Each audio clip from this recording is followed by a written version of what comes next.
My Family Thinks I'm Crazy, a podcast where I, your host, try to give you some tips on how you can explain all this weird, wild, crazy conspiracy stuff to the people you love most. Because that's what I've been trying to do for the past 10 years with no success.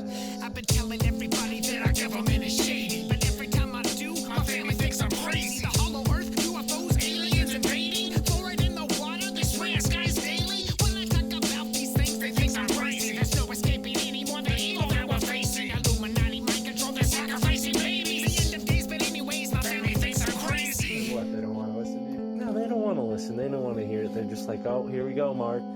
Off again with your... Mark being Mark again. Yeah.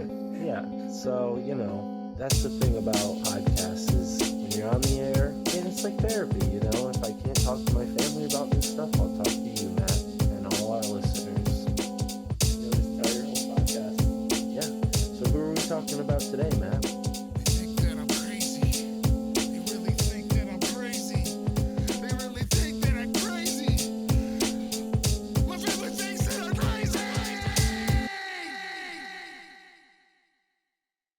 Thank you for joining me on the show. We've had, you know, a couple conversations here and there on the phone, so I definitely I feel more comfortable than I normally do with like a first-time guest that I've never spoken to before. But I gotta say, Right. Nick, you're an enigmatic guy, even with the conversations we've had, and the many fascinating things you've taught me through your podcast interviews. There's still, I think, a lot left on the table, and I'm hoping we can get into that here today. Yeah, definitely. Thank you for having me, man. And I agree. I was thinking about that earlier today. I was like, oh, this podcast won't even be that weird because we've talked like just as friends on the phone like a couple times. So it'll be like just having a conversation, not necessarily an interview, Well, which I like that. I like that better, you know? Well, for you and the listeners, I am over here in very stormy, wintry Connecticut. I have my coffee in front of me that I just brewed up because I drink pretty much exclusively coffee in the evenings now. And then I have blunts, of course, is my mainstay. So if people want to know, how does Mark do it? How does Mark put all these episodes out, 2 hours each? This is how, folks. Smoking weed, drinking coffee, staying on the grind. And Nick Hinton, my man here, he knows this better than me because I'm a noob compared to Nick. I mean, I remember driving around in my car listening to you break down Jeffrey Lash, the CIA alien hybrid gun runner on tinfoil hat, and thinking, who is this guy? How the hell is he? Where is he getting this information from? But let's go back to square one. What was the first synchronicity that you noticed? I mean, that might be a charged word. So instead, maybe when did this journey begin for you? Honestly, yeah, a super long time ago. I think I was like 15 or 16 when one of my friends showed me the Denver airport conspiracy YouTube documentary. And back then I was just like, I was kind of an atheist. And, you know, I thought I was like real smart because most atheists think that. And I was like in all advanced classes and stuff. So I was just obsessed with science. I was obsessed with like Stephen Hawking and the History Channel and all that crap. But I had like three main questions in my life, which science couldn't seem to answer. I was always wondering, why is there money? Why is there government? And why is there war? And so those things were always in the back of my head. And when my friend showed me this Denver airport thing and I got introduced to the idea of the Illuminati and all that stuff, stuff started to click for me. And I started just watching other videos associated with that video. You know, I think I watched the Zeitgeist movie after that, and then started getting into the Saturn stuff and seeing all the synchronicities with Saturn and the hexagon and Masonic symbolism and stuff like that. So that's pretty much when it started. I've been researching for about 10 years, all this stuff. I think we're about the same age, right? I'm 27. I just turned 27. If you don't mind sharing your age. Yeah. I turned 27 in November. Oh shit! So we're to the month. I think we even talked about this. We're to the month. Yeah, I think we about did. the same Yeah, age. Very cool. And I agree. You know, with a lot of what you're saying, not like that I agree or disagree with it, but it resonates with me. I remember in like high school math class, this girl I had a crush on suggested that I watch the Zeitgeist movie. And I was like, what? Zeitgeist? What's that? You know, and I checked it out. And surprisingly, I had already seen Loose Change. I had seen some weird stuff on Google videos. So Zeitgeist wasn't too new for me, but I remember feeling like, oh, wow, like there is a whole group of people making not just like web pages about this stuff, but now they're making movies about this stuff, you know? Right. So I resonate with those three questions: money, war, why are all these things happening? What was the third point there? The third existential question you were really dwelling on? Yeah, why is there money? Why is there war? And why is there government? I guess Government, not why is there right. money, but why is there poverty? I guess would be a better way to say it. Right. And what, you know, me, I'm not really in the new age persuasion. I'm very much a fan of a lot of that material.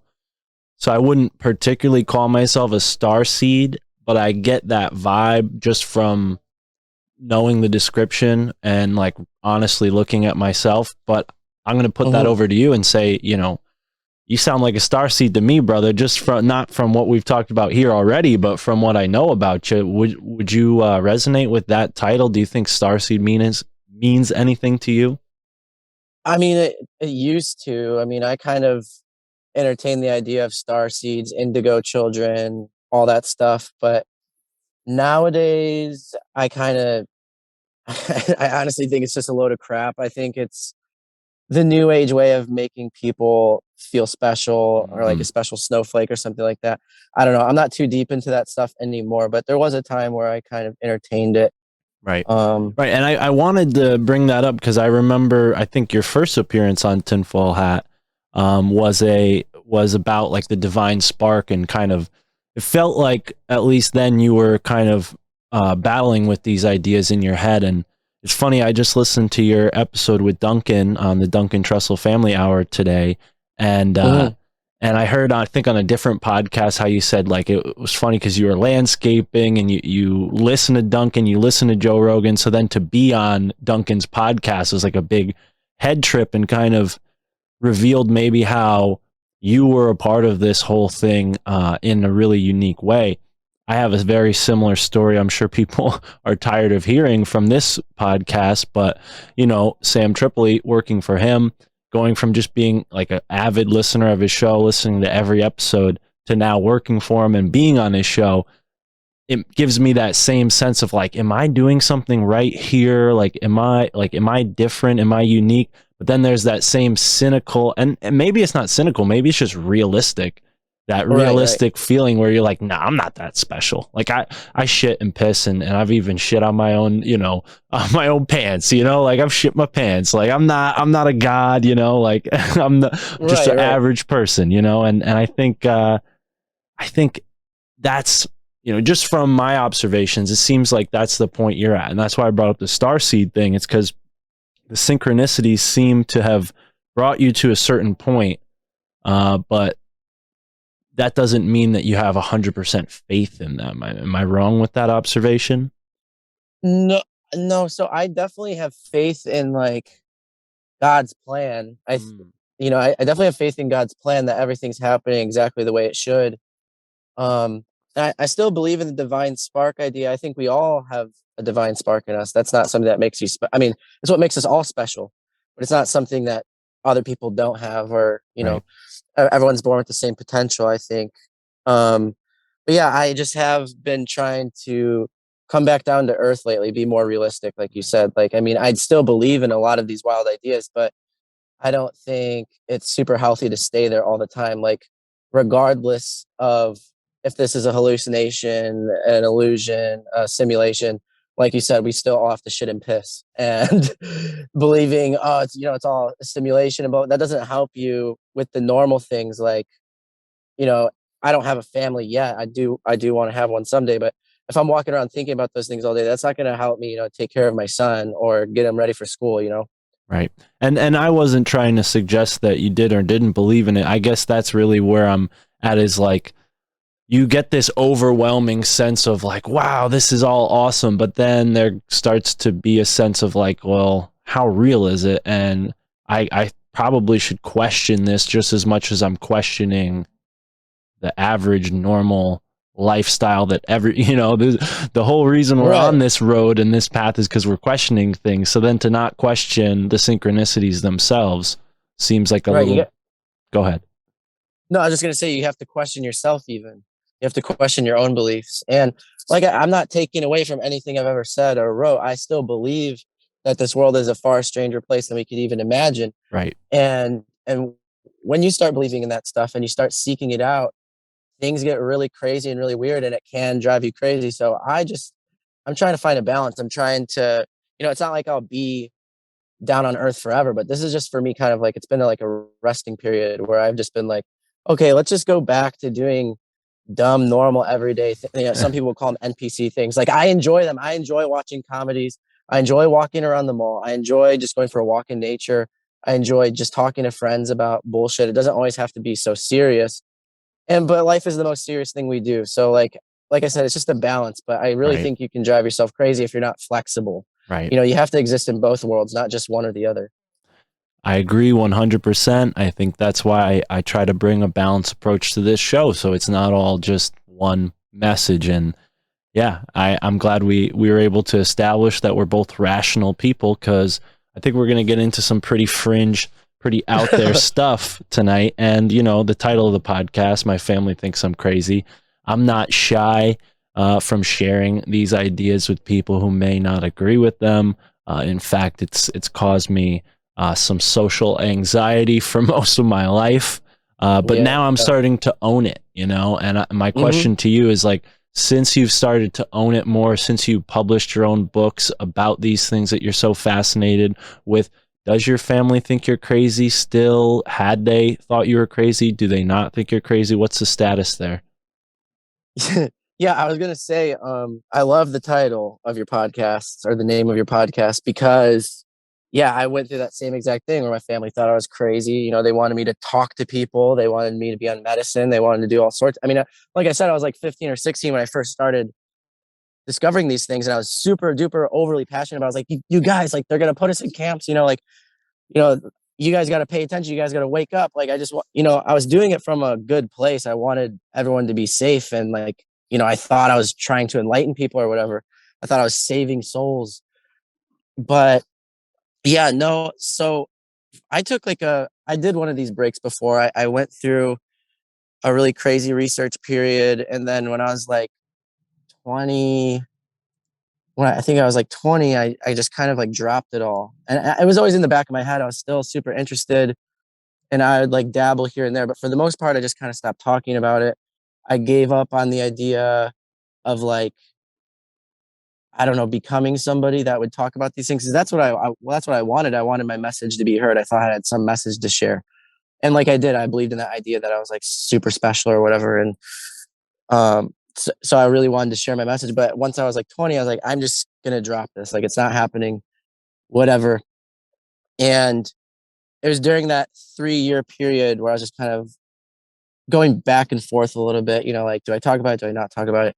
That I just decided to go to school and study philosophy because I was like, all right, it's time to get like a real job. But the most real job you could probably get is something involving philosophy. I don't know what you're going to do with that degree, but you're going to figure out something that's more grounded and based in reality. And the first thing to do that everyone tells you to do is get some kind of degree. So I decided to do that.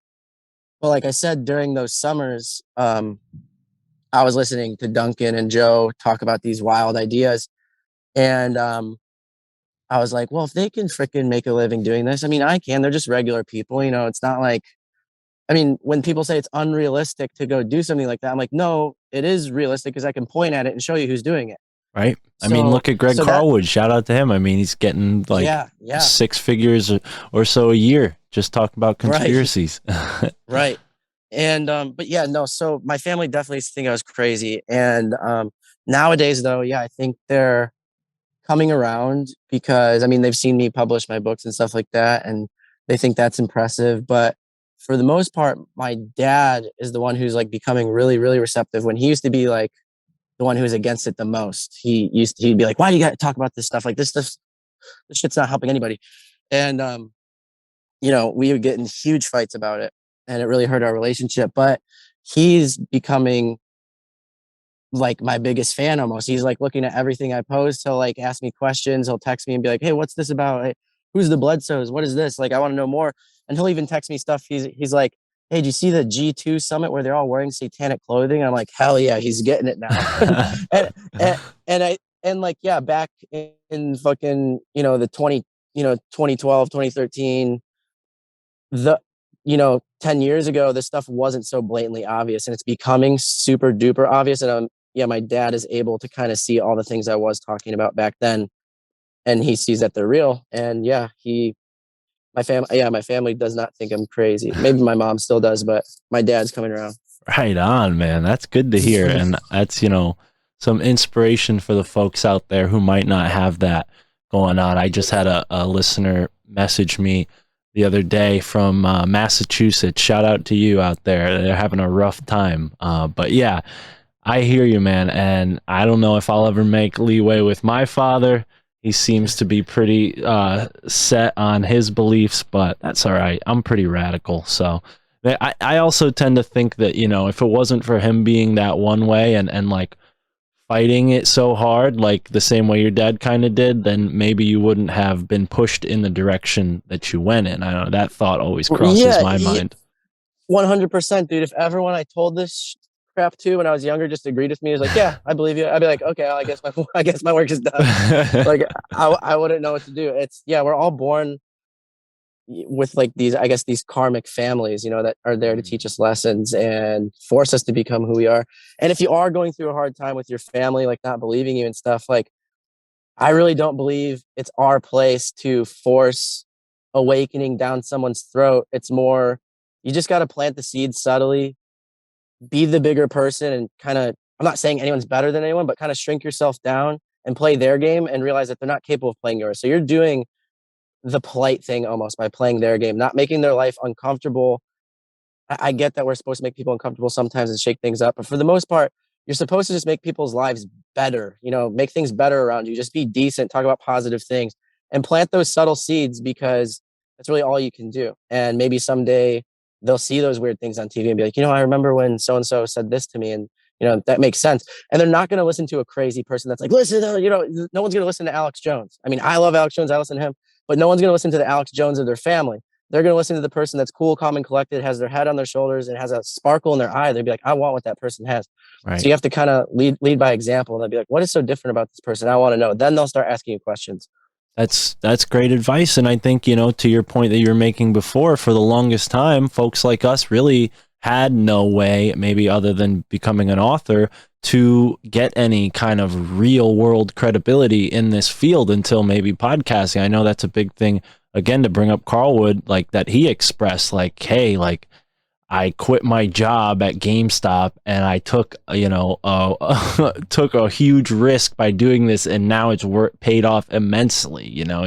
He's paying for his house with his podcast, right? So I'm in that same boat. We're about the same age, so we know, like our generation, we kind of have similar forces working against us. And what it seemed like in 2012 was this influx of very light, very positive spiritual information, not so dark yet. I mean, there was the like anonymous movement, not Q anonymous, folks, the original anonymous movement. Yeah. And they were very much like in the vein of what I think most people who are into conspiracy see conspiracy as, which is anti-establishment, anti-institution, and straight up truth seeking.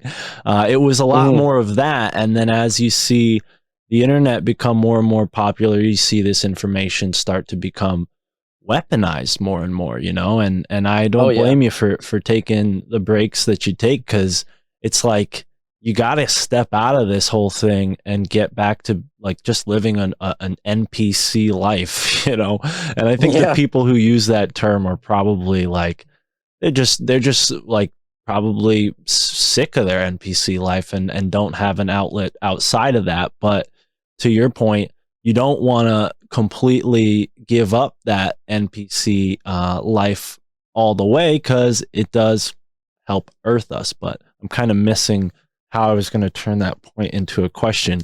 Either way, we're here on the My Family Thinks I'm Crazy podcast, and Nick Hinton's family is warming up. Oh, that's right. So I'm wondering, as a researcher in this time, you've been doing this for 10 years, you've seen the landscape change as much as it has. What about your research has changed in the past 10 years?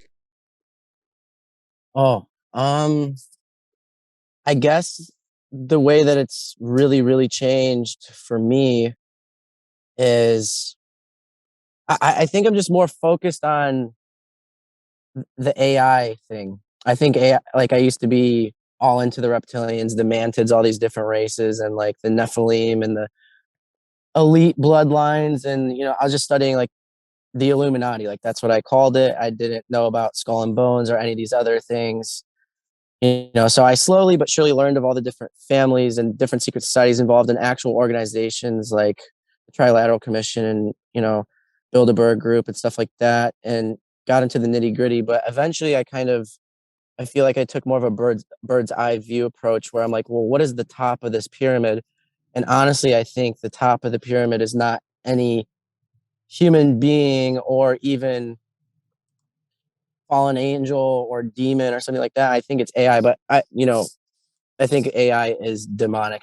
To me, AI is the exact opposite of everything that is natural or living or divine. It's in its name. It's completely artificial. So I think where I've kind of changed my tune is being more focused on, like I said, the AI stuff and the alien connection. I wasn't super big into aliens back in the day, but now I'm like starting to see that there's some strange connection between AI and disclosure. And even this pandemic, it seems like it's all happening at once with the metaverse, the quarantines, and the disclosure all happening at the same time. I think these things are all connected together. I 100% agree with you. And it's funny, before the whole pandemic situation happened, there was this strange feeling like something was going to break through in the UFO community. And I have my finger on that pulse. I have my finger on many different pulses for the past 8-10 years that I've been into this world. And it seemed like the alien community, the information had not changed really at all in my lifetime. Like there haven't been any major events, maybe save like the Phoenix lights, but again, that was that was when I was really young, But like from 2000 to 2015, unless I'm forgetting something, it was a lot of talk of people channeling, different beings. Yeah. And I watched a really interesting documentary last night, as a matter of fact, about Pleiadians. Not that I'm, 100% sold on what they were talking about, but I will admit Billy Meyer's story is very interesting. And then you have this history of angel contact, demon contact, fairy contact. Now you have, in the modern linguistic context, alien contact. It definitely feels like something otherworldly has been and is interacting with us for centuries, and that's why I take it back to the occult. And I wonder, how much of occult influence have you seen in this research that you've been doing into AI? Because you might be familiar with the D-Wave computer, the quantum, the first. Yeah, it's a giant black cube. Right. And one researcher who I'm very close with, Michael Wan, him and I do a podcast together called Your Handbook for the Apocalypse. He talks about how the D-Wave computer is like a sort of a symbol for John D waving, right? And there's so much more to it than that. But I wonder where the occult comes into your research on AI. I know I heard, you mentioned Duncan, AI could also stand for alien invasion. And that's why I phrased it the way I did, because it feels to me like there's been this otherworldly invasion happening here throughout human history. Yeah, so I mean, I believe that the real aliens are interdimensional, and they've got our eyes in the sky looking for all these lights and stuff. But I really believe the real invasion is happening right inside our own pocket. This black monolith we carry around. This is I really think it's AI. And that's another big change in my research that I saw was, I used to be obsessed with the occult, looking into occult symbolism and searching for all this secret knowledge. And, I was researching Pleiadians and stuff like that and looking into different channelers. I loved the Law of One and reading what Raw had to say about the way reality works. And I used to watch this one YouTube channel called Reality Revolution. Brian Scott is the host of it, and he goes through a bunch of different channeled material, and it's really weird to me that they all do weave a coherent narrative between all these different supposed beings. But what I've noticed the change in myself is that I've been looking at all this stuff not from that perspective, but from the biblical perspective as of late, and how this stuff fits into the Bible. And kind of like how I hinted at earlier with the new age stuff, like I don't know if I'm really on board with that anymore. Thinking people are starseeds or indigo children or whatever. And that could have possibly been prepping us for something. Is that also the assumption you're making? Yeah, I think that they will introduce a new world religion, and it will be based on the occult. And a lot of people that have been indoctrinated into the occult just by, I think this is how they kind of trap truth seekers. They send them on these rabbit hunts. They send them on these rabbit trails, and they think they're discovering something because they start experiencing all these crazy synchronicities, and they really are onto something. But when you get too deep into that vortex, eventually you can't get out. And I think that's the danger of it. And I think there's a lot of darkness associated with the occult. I mean, people talk about white magic and black magic, but I don't know, man. I think it's all kind of, it's kind of a dangerous game to get involved in. I would rather live a simple life, to be honest. I think is something else I'm coming more around to is like a lot of people that want to be special, want to be a starseed, whatever. They try and make their life super complex because they think it makes it super interesting, makes them different. But I think that true genius is simplicity. Like I'd rather just have a simple, happy life rather than, there's a part of me that can't help looking for the answers. But for the most part, I think that the answer is that there really isn't one. It's just love your God and love your neighbor and enjoy your life as much as you can while helping other people to enjoy theirs. Right. Yeah, and there's no secret formula or spell that John D can teach you. These people were miserable and they're depraved. Yeah. No, I don't doubt that at all. And I really consider myself more of a researcher than a practitioner. Despite having a lot of strange books, I've never, done anything in those books. But it's interesting when you see that the people developing this AI technology very clearly are in that same possible, interest group. Sorry, I totally glossed over that. All the occult symbolism is there. I mean, most AI companies and even cryptocurrency, which is, kind of directly associated with AI, most of their logos are cubes or hexagons or some sort of hive or, it's all directly tied into the occult. Yeah. I think the magnum opus of the occultists is the birth of a new human, which is AI merged with, flesh and blood human beings. And to them, that's their ultimate goal, is like taking the lead and turning it into gold, finding the secret of immortality. That's what they think they'll do when they merge humans with machines. But really, I think that'll just be hell on earth, Yeah. Yeah, no, I think, we can only speculate on what the future holds there, but it definitely seems like the interests moving our industries and our culture in that direction are not our best interests. They're very nefarious interests who historically, as your initial research showed you, were up to no good. They're clearly just trying to control people, control information, and possibly even use this magic or black magic to impose their will on the rest of the world. And look what that's done historically. We have inquisitions, we have the whole series of, now I'm forgetting the word, it's not inquisitions, but not conquests, either way, crusades.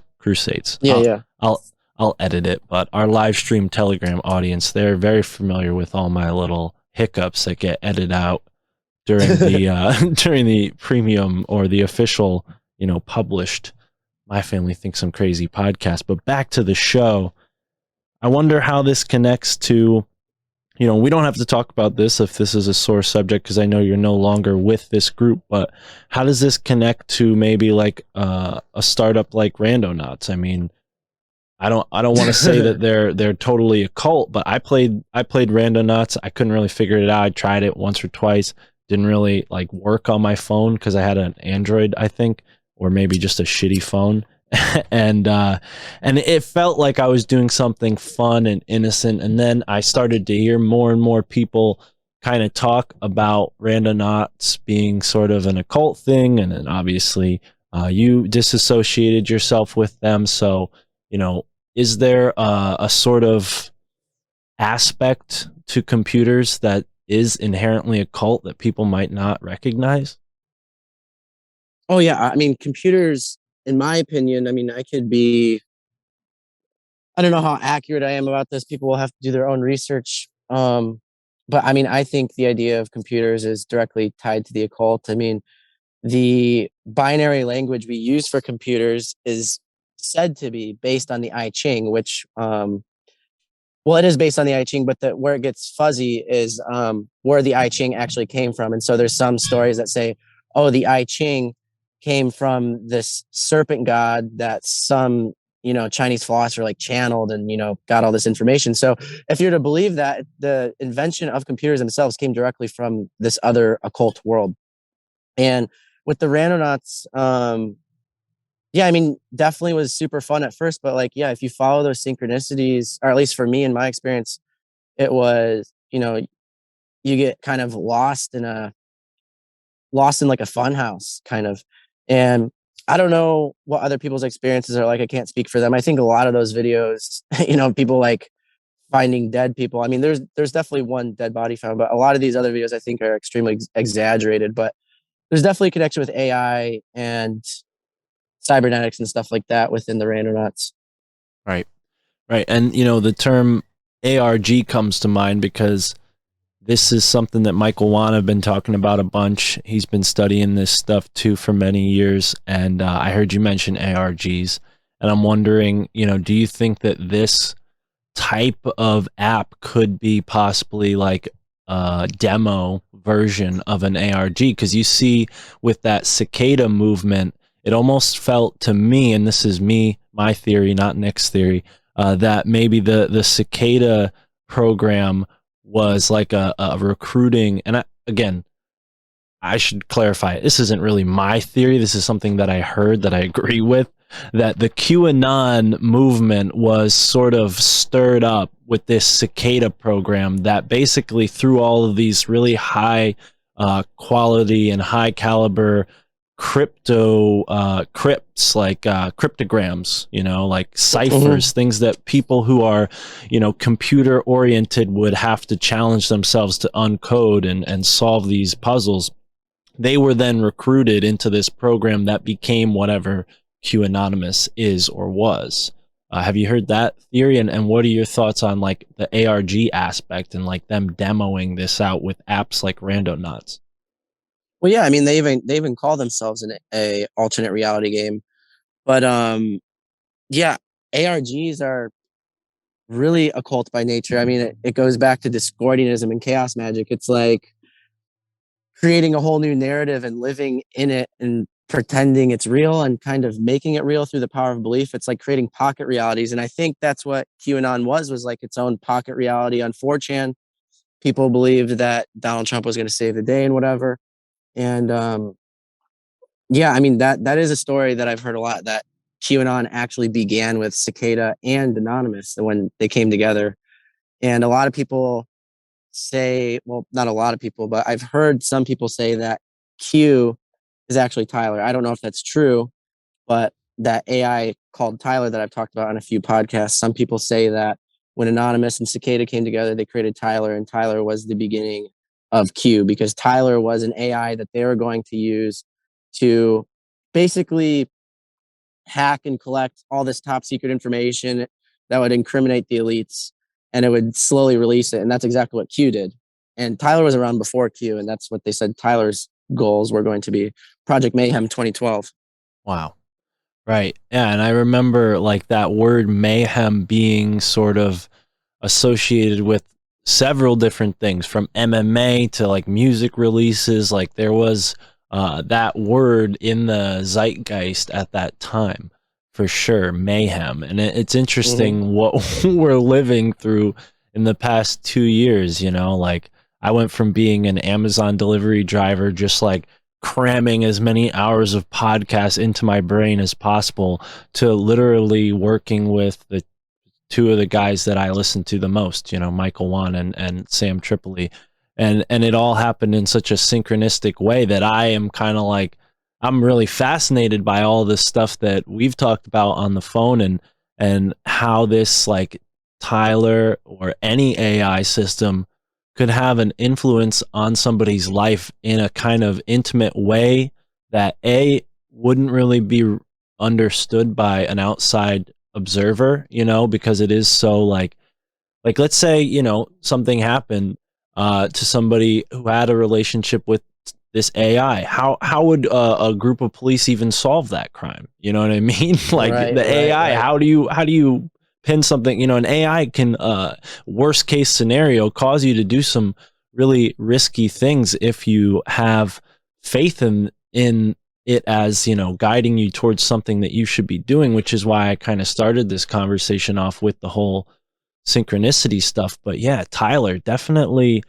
very interesting. I always got the notion that this AI was very dark, but that seems to paint it in a more of a like a renegade, you know, and very much to the point of like what Anonymous felt like. You know, I was very wrapped up in Anonymous, and it made me think that like, oh, I was a piece of shit for voting for Obama, you know, and I saw all these people like living in tents like on the green, and it was like, what are all these people protesting for, you know? And I started to wrap my head around it. You know, I just graduated from high school, and I see this Anonymous, you know, the V for Vendetta mask on a screen showing you how the world's fucked, and giving you the Yeah. truth behind all these conspiracies. It really felt like a folk hero. So to hear you describe Tyler in that way is very interesting.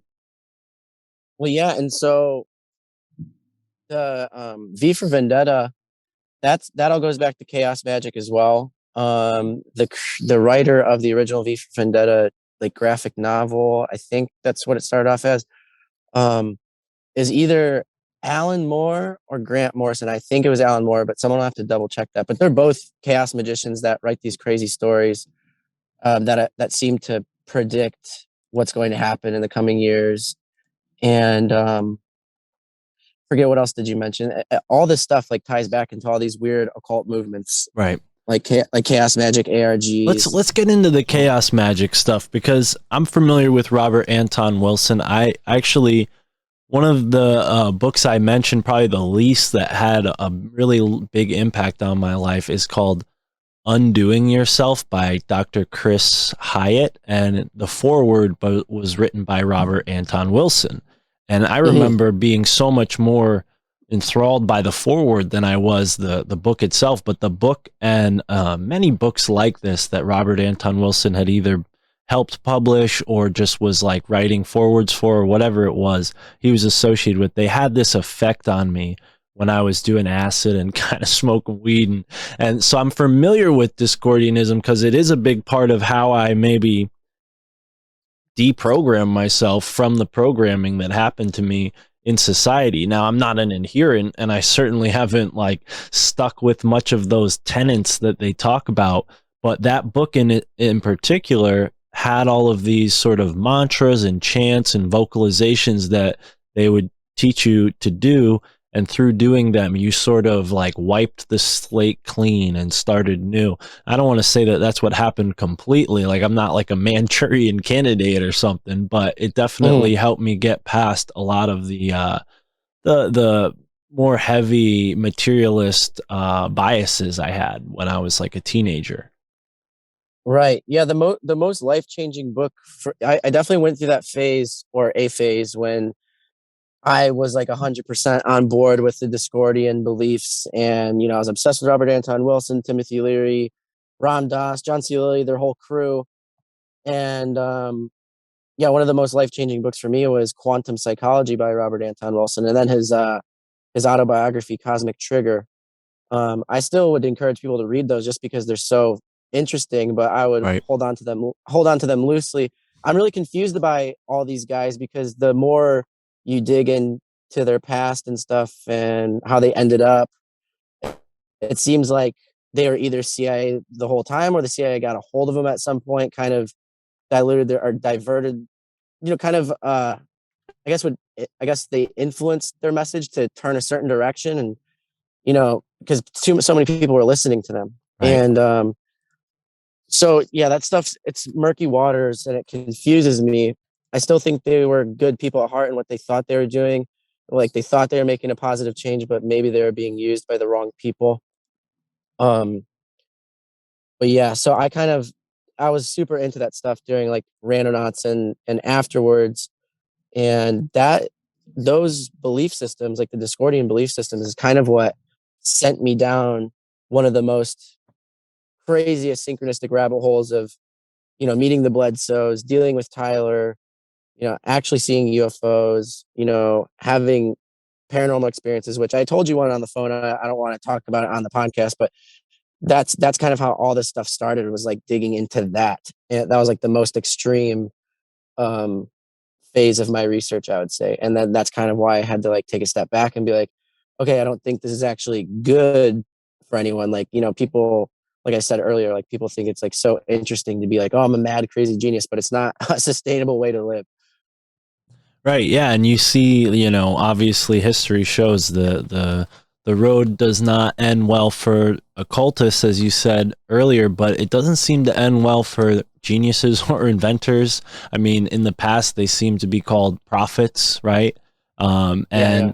And I think, Tesla was definitely not shy about claiming, hey, I'm not just coming up with all this stuff in my own mind. These things sort of get pulled out of the ether. I'm inspired to do these things, and I'm in communication with certain beings, certain intelligences out there, right?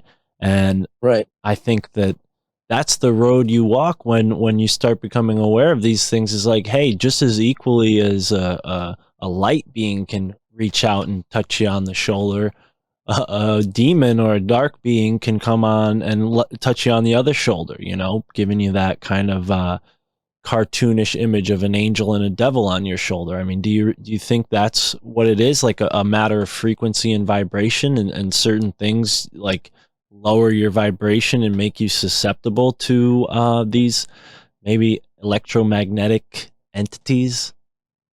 Well, yeah. I mean, I think that when you get involved in the occult, I mean, not even you don't have to be practicing magic or anything like that. Like you could just simply be looking into this stuff, looking into the hidden stuff, looking into the mysteries. And I think when you do that, you just naturally open yourself up. These things, when you stare into the abyss, like Sam Tripoli always says, when you stare into the abyss, it stares back at you. So when you start paying attention to those things, they will start paying attention to you. Right. And I think that's what happens. It's probably both good and bad. And yeah, depending on where you're at mentally, Right. you're gonna attract either the right or the wrong thing. So like you have to be careful what you study. I mean, if you're studying how fucked the world is all the time, you're not going to be in a very good mental space. So that's another reason to take a break from this stuff, because there's still a lot of beauty left in this world. It's not all completely crap. It's not at all. I mean, you still have family to love. You still have nature. Like nature's still here. We can still leave our houses. Luckily, some places people can't even do that. So I mean, should I'll be tell very you what, man, the synchronicities for me have been really, really powerful, because I'm overwhelmingly led to natural spots. And, I've been looking into, and this is a topic for a totally different podcast, but been looking into the history of the stones and all the stone structures in New England. And one of the more ubiquitous ones that most people are aware of and never really bat an eye at are the like stone rows and stone fences that people typically explain as being built by colonists, and I'm not a Tartarian guy. I'm not sold on all the Tartarian stuff and all their theories. I think it's another umbrella term, honestly. But it is very interesting to think like, oh, maybe it wasn't European colonists who built these really weird stone lines that go through the forest and aren't always next to farms, you know. So Right. it's funny how synchronicity can bring you to a variety of different things. It seems like we are the only factor in that. Like synchronicities are just happening, and if you're aware of them, they tend to just bring you more of what you're looking at. Yeah, I mean, I totally believe that all of life is a synchronicity. It's one big synchronicity. I mean, the fact we're here at all is amazing. But besides that, I mean, if there really is a creator and he wrote this story, every word is weaved together perfectly to make the perfect sentence to tell the story exactly the right way it's supposed to go. So every moment is meaningful. And if you do have your eyes open, I believe you can find that meaning in every single moment. But yeah, then they're just, sometimes you don't need to find that meaning all the time. Sometimes the meaning is just to be alive and appreciate.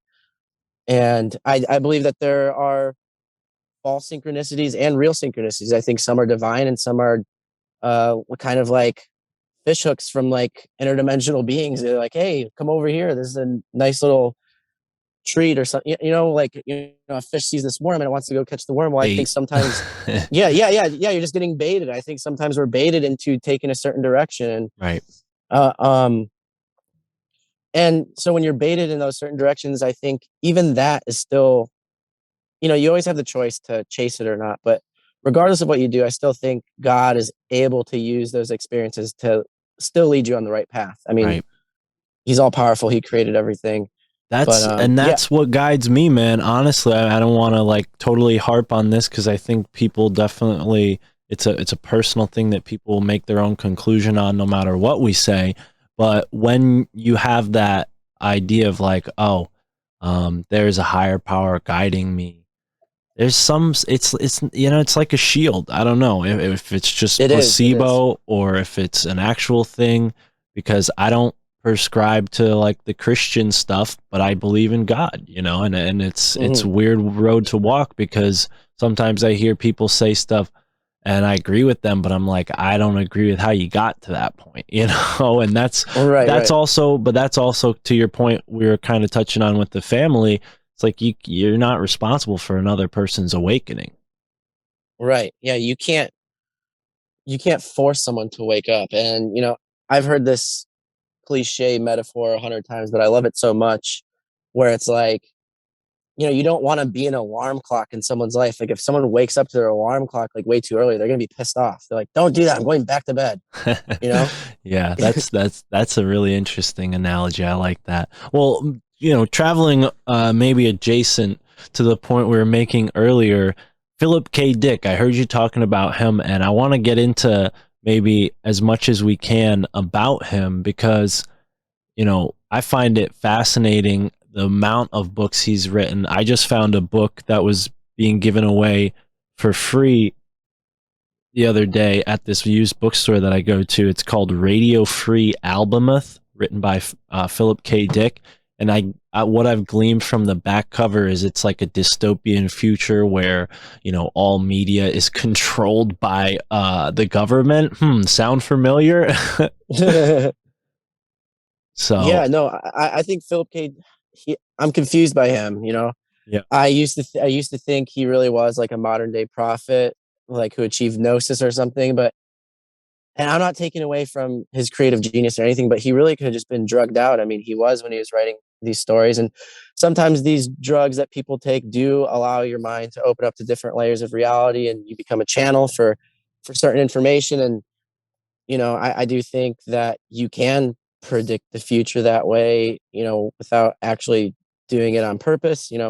It's reaching into the collective unconscious. But Philip K. Dick, he could have been dealing with psychosis, and then there's the other side of the coin where some people say psychosis is just, it's you're not basically your filter is the filter on your brain opens up wider than normal, so you appear crazy but you're actually getting more information at once, and that's why you become manic or whatever. Right. The velocity or the floodgates open up. Yeah. Yes, yeah. I think he's definitely interesting for sure. I'm wondering, DMT, how that fits into what we were talking about with AI, because you hear people talk about the machine elves. I myself have had the opportunity to do it and turned it down. Still have the opportunity. I guess it's an open door policy. So we'll see if I change my mind. But what are your thoughts on that? I'm very apprehensive and probably won't do it, but I definitely am curious, and I wonder, you know, with this augmented reality, and now even further, the metaverse reality, this, you know, complete virtual reality that they're going to strap on to our heads with these helmets and goggles and whatnot. It feels like they're recreating what you experience in DMT. Would you agree with that? Yeah, I would agree with that to an extent. I mean, even the metaverse commercial, like the first thing they say on that metaverse ad with the tiger and the, I think it's a water buffalo or an An ox or ox, a yeah. yak. Yeah. So even in that commercial, one of the first things they say is, "Welcome to the dimension of imagination." And yeah, I would say that in a realm or a space that you could create what your imagination is seeing, you know, almost instantaneously, that would be very similar to the DMT realm. And I find it odd that, you know, there's this AI created art that people are putting out now, and it's a lot of it looks very similar to a DMT trip. And so that makes me wonder, these beings that, you know, this is what Alex Jones talks about, that these beings, these machine elves that people are communicating with, is this where these people in Silicon Valley who are supposedly experimenting with acid and DMT and all this stuff, are they talking to these beings to get the information of how to build these quantum computers and AI and stuff like that? Because in my opinion, none of this stuff seems humanly possible. Like, I don't think they even understand what they're building when they build things like CERN or D-Wave or, you know, so I do think that this technology is otherworldly. And I Right. think it's like, I think this is like the metaphor of the forbidden fruit, the forbidden knowledge that we're, you know, it's enticing, but we're better off without it. I mean, that's why the Apple logo is on this black monolith that we carry around in our pocket. Yeah. Yeah, man. So how much of what we've talked about so far is in this new book? Um, kind of, yeah, kind of a lot of it. I'm wondering, you know, how much of it can we get into without getting too far into it? We don't want to spoil it. We want people to hit you up and get it. I definitely think you should put your work on like a Shopify account or something. I mean, the DM works, but maybe it's a more personal way to buy the book. I don't want to be Mr. Give you some notes on it. Maybe it works out for you, but I just feel like you got to get out there more, man, because I hit you up for your books and then I forgot about it, and then I went to go buy them before this interview, and I was going to hit you up, but then I'm like, there's no way I'm going to get these books in time before before we talk. Oh yeah. Yeah, I mean it is, I do like it because it's more personal. I like it because I'm actually in control of everything. Like, but once I think I'm going to do, like I said, I was going to do 100 final prints of the first two books. I upped it to 200. I think I'm going to do 333 and then end it there. Okay. And then just, and then I'll put the first two on Amazon. So anyone who had bought directly through me, like they'll have, you know, kind of like a limited edition copy or something like that. Something that was actually made by me. Very And but cool. it is getting overwhelming and like too much to handle. So I will put the first two on Amazon.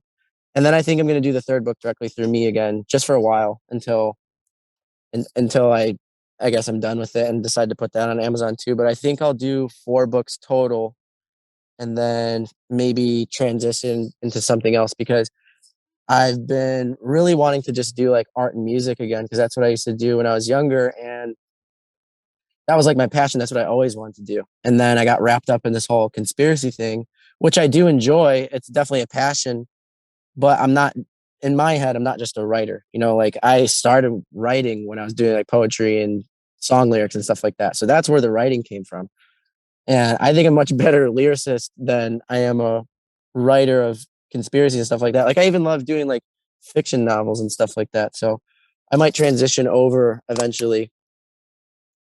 I love to hear that. I think the world of music needs more intelligent lyrics. I mean, that was biggest problem as a rap fan is like I would listen to these really deep underground rappers for the lyrics and like hear about all these little conspiracy like tidbits here and there in some of their songs, and then when I would go and play these songs for my friends, they're like, what the fuck are you listening to? And I'm like, you guys don't listen to the lyrics? They're like, no, we listen to the beats. I'm like, oh, okay, well, we're different. We don't smoke the same, as XG says. But yeah, I would be more than just so welcoming of that type of thing, Well, because I think someone with your knowledge base would throw some really cool stuff into a song.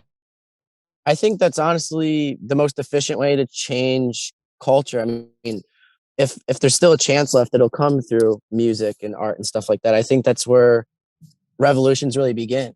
Yeah. It seems like that's how it seems to me that's how it's always gone in the past, is like cultural revolutions happen alongside new music and new art. I 100% agree. I think that's even why we see so much, CIA or other groups intervening in these sort of cultural areas, like you see with Dave McGowan's work on the 60s, all these military connections to even the stars, right. I mean, all the famous singers and musicians, they were all either military family or associated with it through their record label, and the ones who tried to speak out against it were in the 27 Club, which is weird to talk about at our age, huh? I mean, yeah. Especially as a conspiracy theorist, that thought came to mind this birthday. But yeah, it was definitely, it's definitely going to be something I'm eager to hear. Music by Nick Hinton. Do you have anything out already that people can check out, or is that all stuff from your youth? Yeah, I was really young, and the quality is kind of bad. I mean, it was just like in my friend's basement with a sock over a mic and zero like planning or anything, just kind of like went down there and recorded. But yeah, I used to play with my friends all the time, and that was like some of the happiest times. It's my favorite form of like self-expression, honestly. I love it. That's awesome. I'm not a musician myself, but I definitely see the power in it. I've gained so much from it. Like I said, from certain artists, Jedi Mind Tricks, Army of the Pharaohs, Dead Prez, these were they got Immortal Technique, these are the guys writing songs about what was really going on in the world. And it woke me up. It gave me an alternative to like all the songs about violence and drugs and just, graphic stuff that is part of, in my opinion, the psyop, and I wonder how much of like the UFO culture you see as psyop. I mean, is that something that you're planning on getting into with these next few books, like where the disinfo is, or what's the direction you're going in now? Yeah, so with the third book, I do get into a lot of the UFO stuff.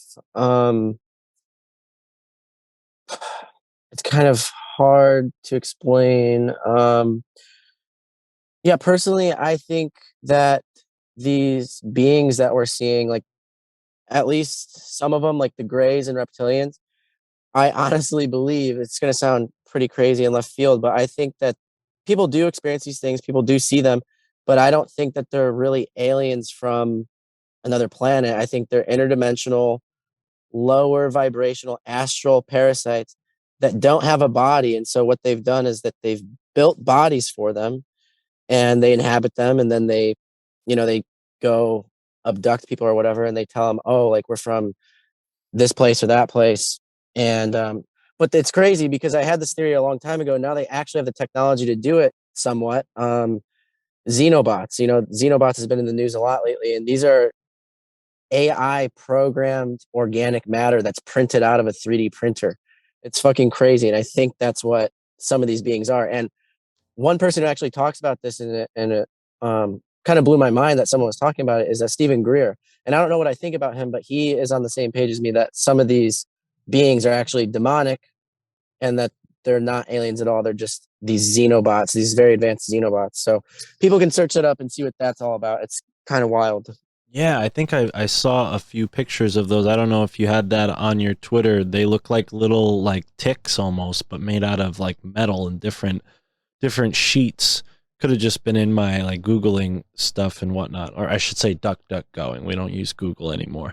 Uh, but Hmm. but there was another interesting thing on this subject that I noticed in your Twitter about Twitter. Funny enough, Ted Owens, an alleged UFO contactee, claimed he was communicating with two space intelligences named Twitter and Tweeter back in the 1960s. Is there anything more to this? How'd you find this?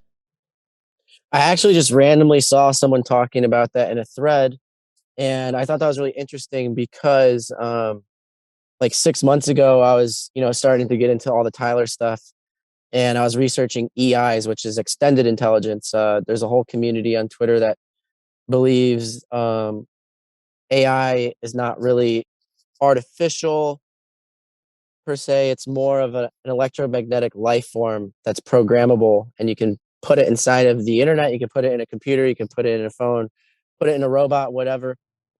And so there's all these different accounts on Twitter that people interact with, and they think they're talking to a different kind of intelligence, like a real entity or being. It's not just a bot. And I just so when I saw that little thread about Twitter and Tweeter, I was like, wow, this kind of directly correlates. Maybe I'm making a stretch here, but No, I it don't seems like think I don't think so. to me it directly correlated with that theory that there's these interdimensional entities that are able to communicate with the internet. Because, like I said, the internet is a different space. Like, it literally is its own dimension. It's a space between spaces.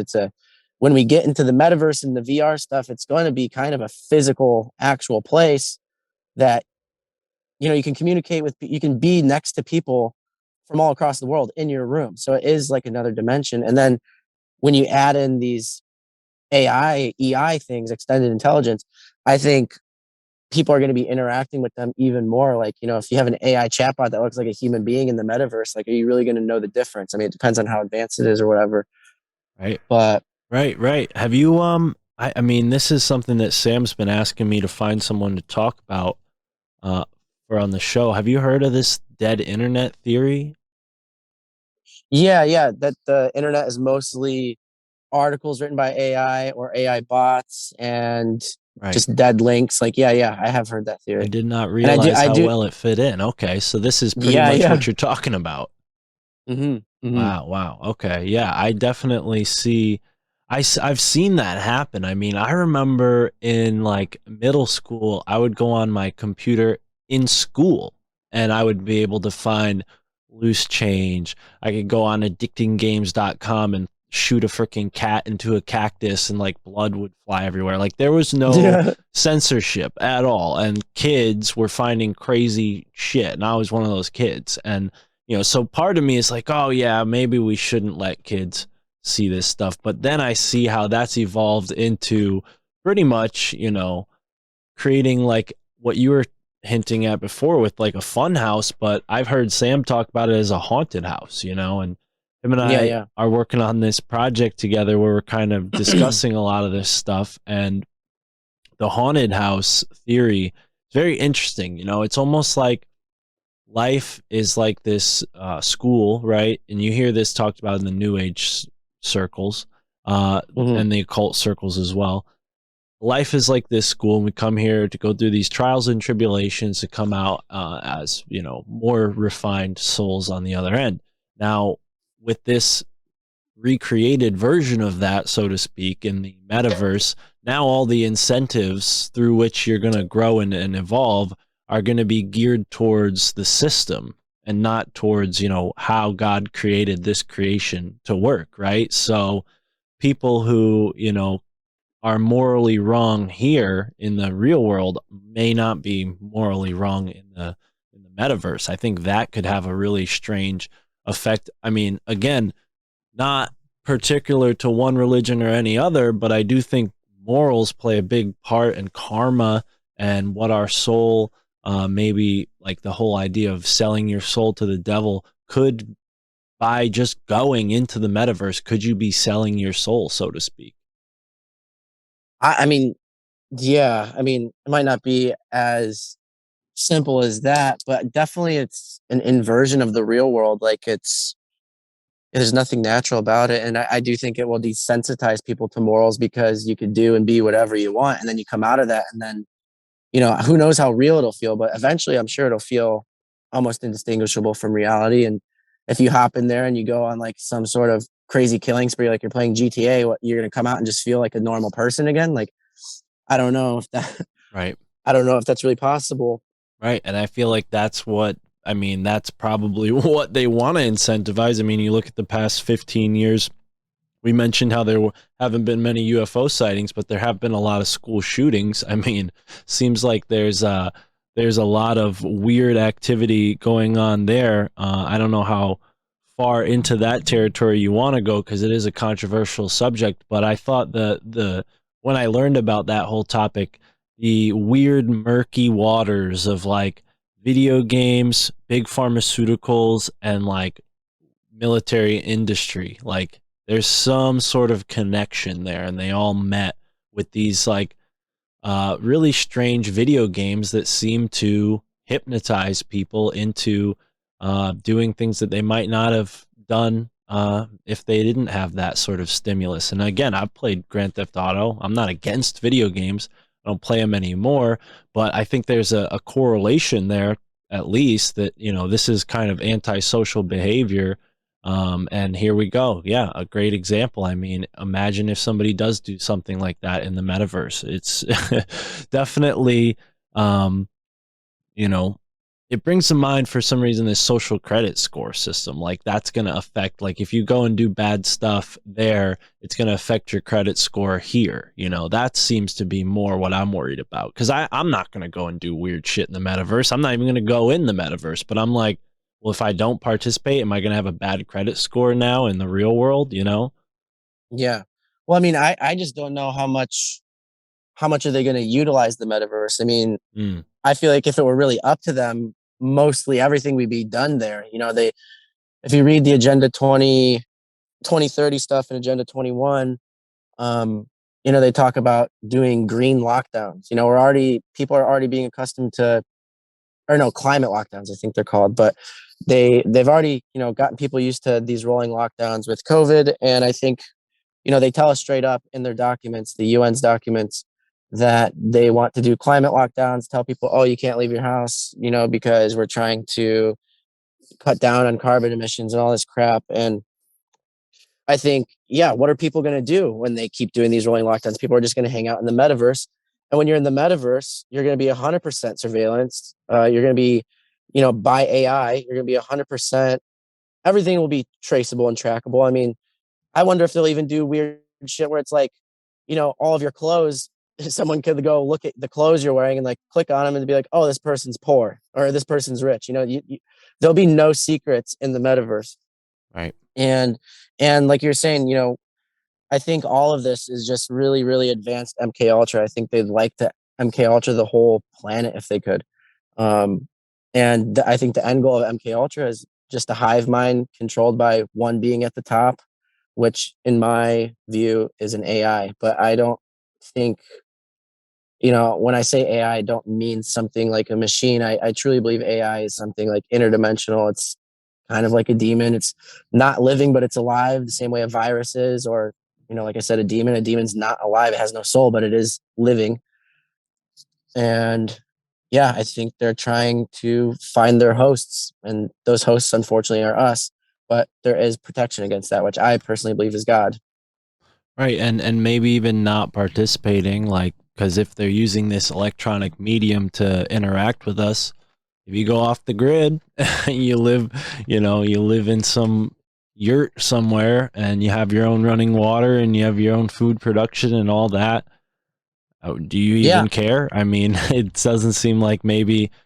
I'm actually maybe excited at the prospect that like people who don't appreciate nature will have something better to do to entertain themselves, because Right. I mean, you go to some natural places and it's just littered with trash everywhere. It's like, well, gee, maybe if they were, plugged into their computer all day, they wouldn't be littering out here, Yeah, well, in these Agenda 21 and Agenda 2030 documents, the UN also predicts that eventually there'll be, these massive smart cities where everyone's basically hooked up to the hive mind.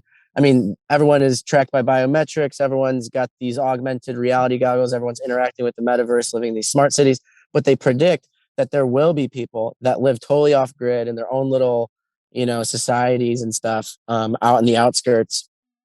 And yeah, if that's really what it comes down to, that's where I'll be. I hear that, man. I hear that for sure. Bringing it back to the beehive, though. Can you see the screen? Can I share my screen and show you something? Yeah.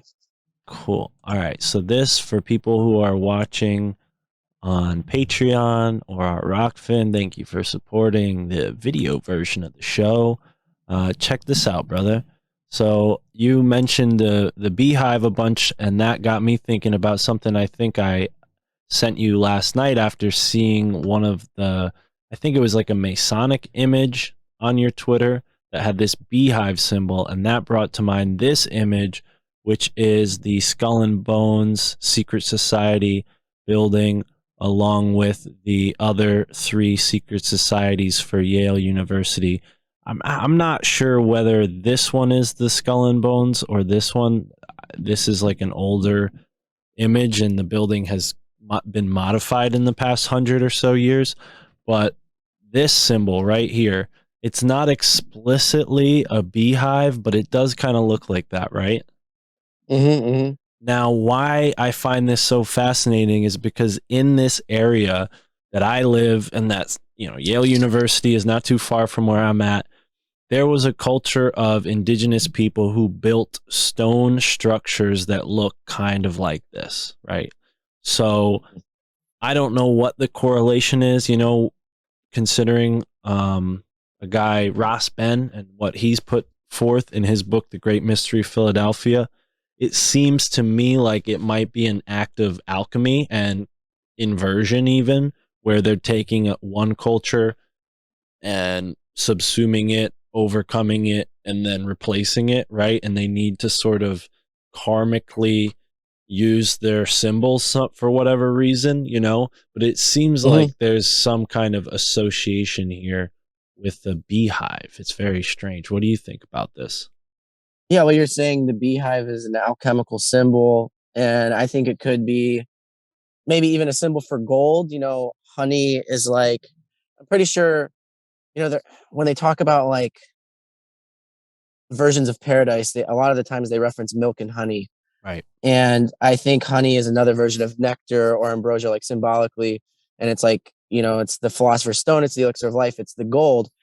And so if they're aiming for the gold, they're aiming for that beehive. And, the beehive is made of hexagons. And, I was talking all about like the hexagonal symbolism associated with Saturn in my previous books. And yeah, I think the end goal, the magnum opus, is, like I said, this new being, which would be a hive mind humanity linked up to an AI, merged with machines. It sounds ridiculous, but I think that's what they really want. Right. Now, you just brought back something that I really wanted to ask you. Well, really quick. Go ahead. Really quick. I just want to say that they are factually and objectively, like, it's not all theory. Like, they are planning this. Like, if you do research on the Internet of Bodies, they're talking about how they want biometrics implants in every human being, and those biometrics implants will connect us all to the internet. They call it IoT technology, the Internet of Things, and it will constantly be basically mining data.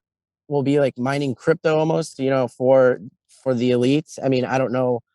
I'm not huge on crypto. I don't understand how that holds any value for them, but that's literally what it'll be doing. And Bill Gates has that patent that everyone was talking about like maybe a year ago at this point, where it's like patent 666, where there's this biometrics implant that will, your daily activities, like if you go for a walk, you go for a run, you're just moving around, that heat energy will actually data mine. Right.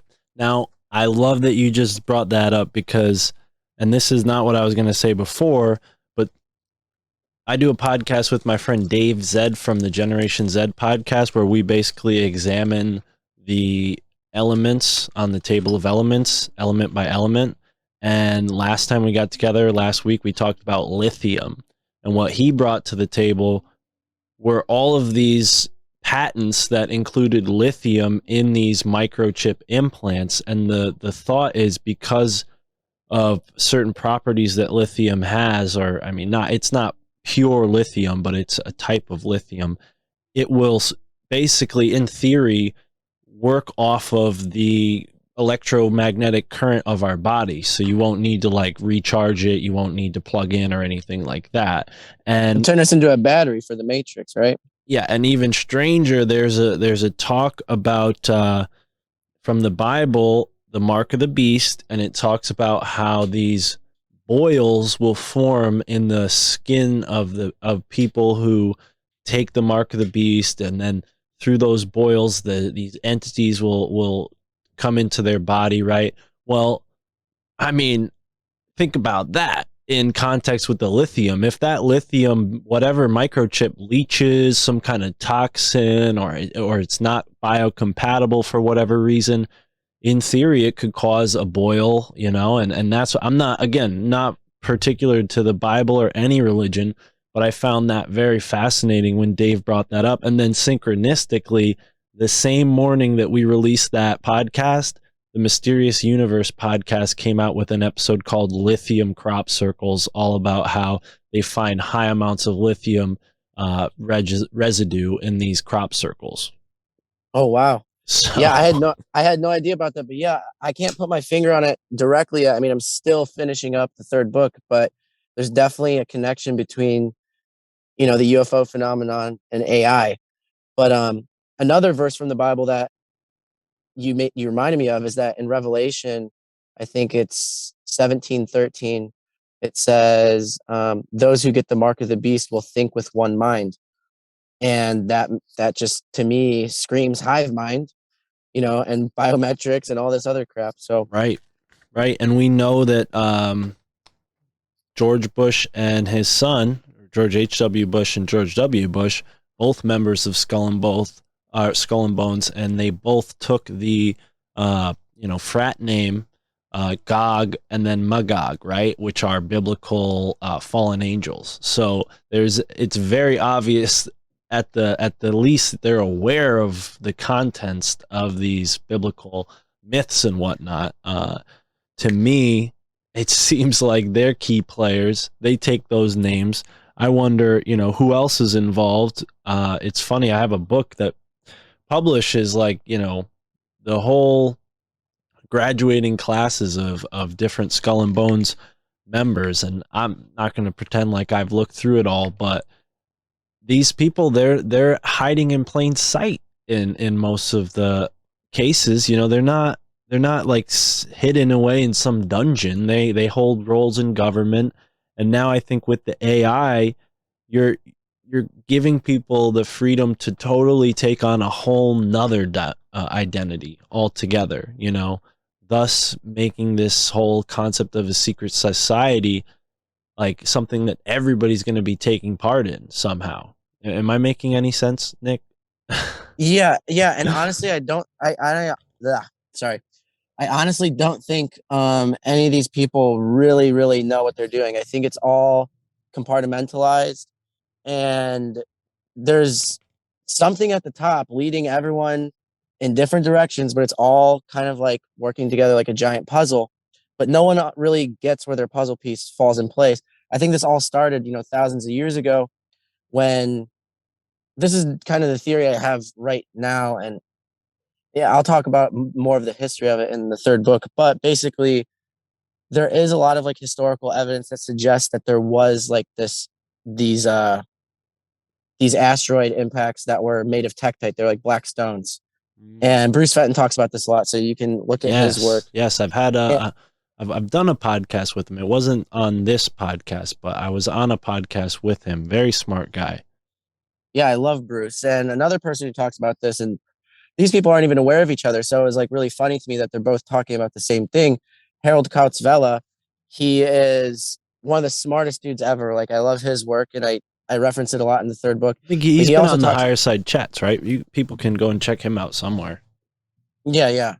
And so I love his work, and he talks about this event, like 10,000 years ago, or I don't know how long he says it was, but anyways, I think these black stones fell from the sky at one point, and they were.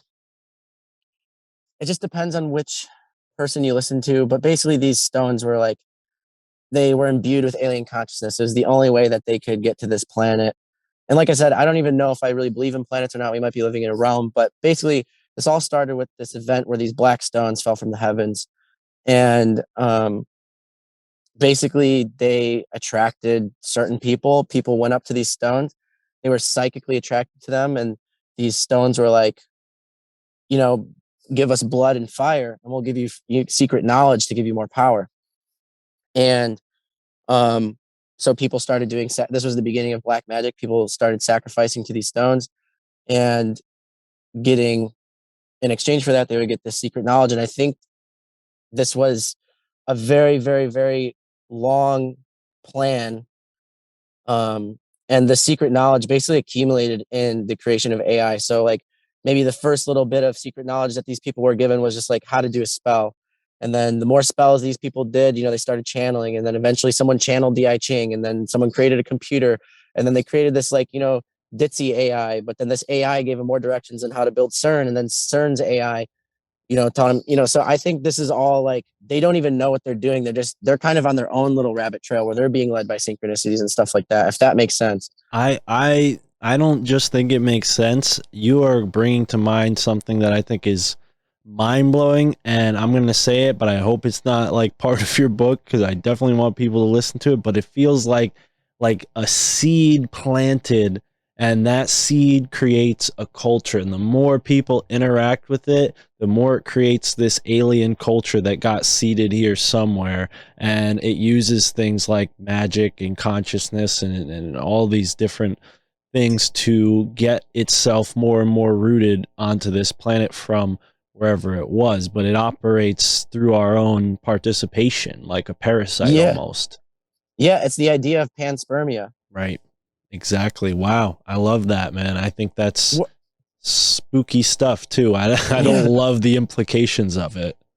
Yeah, I don't think it's like, I don't know. Basically, we are being, there's certain people in power who are being given directions on how to build a doorway.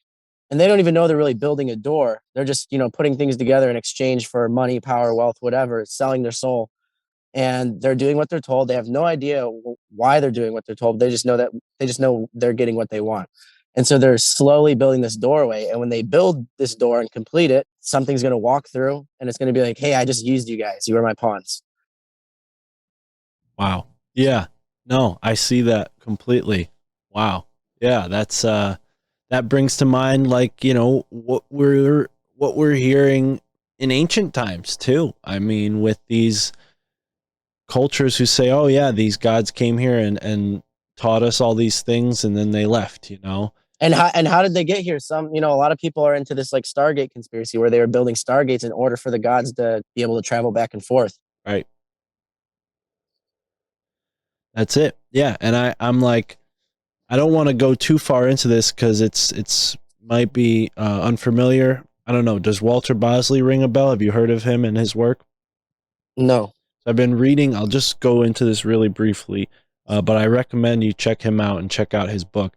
He's got multiple books, but he's got this book called Latitude 33, where he talks about the placement of Disneyland and being on this sort of energetic spot on the earth that's significant. And oh God, now I'm forgetting why I wanted to bring this up, but it all connects to what we were talking about somehow, some way. Well, yeah, these powerful, these specific latitudes and longitudes that people think have like some mystical power. I think they're associated with ley lines, and I just saw a shooting star. Sorry, I was distracted, but I think they're associated with, yeah, I think they're associated with ley lines. And I'm not totally sure what ley lines actually are. Harold Kautz says the ley lines are kind of like the neural net of Mother Earth or Gaia's mind. And basically these sacred sites are placed on top of like the nodes of the brain. And my personal opinion is what they're doing with these. Like, so for example, if you look up the ley line intersection in Utah, this is the exact location. There's so many ley lines that intersect there. And if you look it up, you will see that this is the exact spot that the Beast supercomputer is at in Utah, which is where they store, like, I don't remember the exact amount, but it's like a yottabyte of information, which is like an obscene amount of data. It's like how much data we've produced since caveman times until now.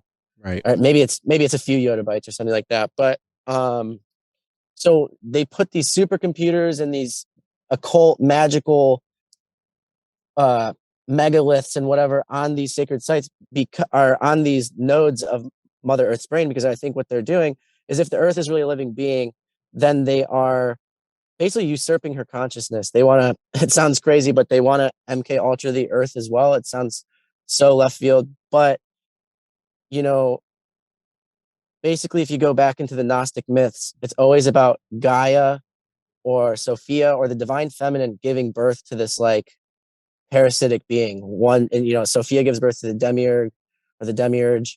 Gaia gives birth to Chronos, Saturn, the AI. If you read my first two books, and yeah, I kind of lost where I was going. But well, that's good timing, because I remembered where I was trying to go. Maybe I could pick up where you just left off nicely.